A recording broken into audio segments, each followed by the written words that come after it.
मित्रांनो, मनोरंजन विश्वातून एक अत्यंत दुःखद बातमी समोर आलेली असून एका ज्येष्ठ अभिनेत्रीने या जगाचा अखेरचा निरोप घेतलाय। चला जाणून घेऊयात कोण आहे ती अभिनेत्री व काय आहे संपूर्ण माहिती। तत्पूर्वी आपण जर तारांगण या YouTube चॅनलला सबस्क्राइब केलं नसेल तर नक्की सबस्क्राइब करा।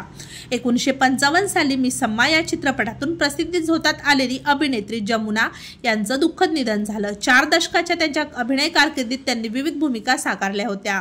त्यांचा जन्म 30 ऑगस्ट 1936 रोजी कर्नाटकातील हंपी येथे झाला व त्यांचं प्राथमिक शिक्षण आंध्र प्रदेशातील गुंटूर जिल्ह्यातील दुग्गिराला येथून झालेलं होतं।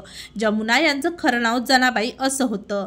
त्यांनी गरुडापुरीराव दिग्दर्शित पुटुल्लू या चित्रपटातून आपल्या करिअरची सुरुवात केली। त्यांनी त्यांच्या काळातील दिग्गज अभिनेत्यांसोबत स्क्रीन शेअर केलेली होती। अभिनेत्री जमुना यांनी तेलुगू, तामिळ, हिंदी अशा अनेक चित्रपटात काम केले। जमुना यांनी अभिनेते सुनील दत्त, नूतन यांच्या मिलन या चित्रपटात काम केले होते।